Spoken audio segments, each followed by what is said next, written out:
Through their invasion of Ukraine, Putin, his inner circle and his generals are now mirroring fascism and tyranny of 77 years ago, repeating the errors of the last century's totalitarian regimes.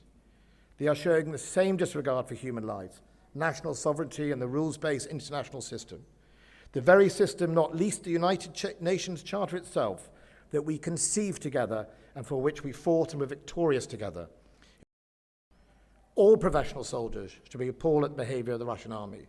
Not only are they engaged in illegal invasion and war crimes, but their top brass have failed their own rank and file to the extent they should face court-martial. I know soldiers in the Russian army will not get a voice, and there will be thousands of mothers and wives who do not agree with this illegal war, who will be asking themselves why these things happened. They will, of course, be shamed into silence by the FSB and others. President Putin has made, a number of sort of fairy tale claims for months and years now. It's literally getting, if it wasn't so tragic, it would be amusing, but it isn't.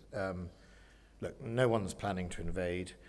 NATO is not surrounding Russia. Not one of his claims is that he is surrounded. NATO accounts for 6% of his land border. Well,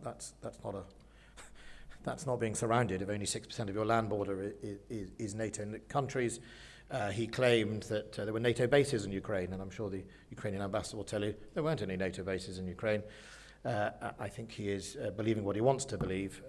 Slight sign of desperation, but let me put it on the record categorically. NATO, Britain, Eastern Europe is not planning to invade Russia and never has done.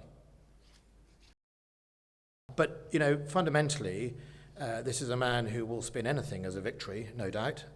He may well have done it today. I haven't listened in full to his speech. But he must come to terms with the fact he's lost in the long run. He's absolutely lost in the long run. Russia is not what it was. It's lesser, not greater as a result of this. His armed forces have been exposed as not being this great superior armed forces that the world thought he had. Everyone thought they were sort of slightly 10 foot tall. That's not the case.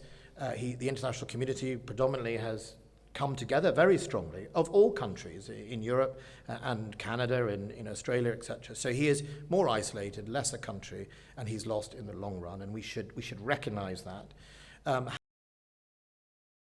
Shame on those who seek to use the suffering of ordinary Russians as a launch pad for their own imperial ambitions. They are the ones who truly insult the memory of the immortal regiment. So let's call out the absurdity of Russian generals resplendent in their manicured parade uniforms, weighed down by their gold braid and glistening medals. They are utterly complicit in Putin's hijacking of their forebearers' proud history, of defending against a ruthless invasion, of repelling fascism, and sacrificing themselves for a higher purpose. And now they are the ones inflicting needless suffering in the service of lowly gangsterism. And for them and for Putin, there can be no victory day, only dishonor and surely defeat in Ukraine. Fear and sycophancy dictated behaviors then, and today's Russian armed forces still carry that Soviet imprint, the imprint of immorality and corruption.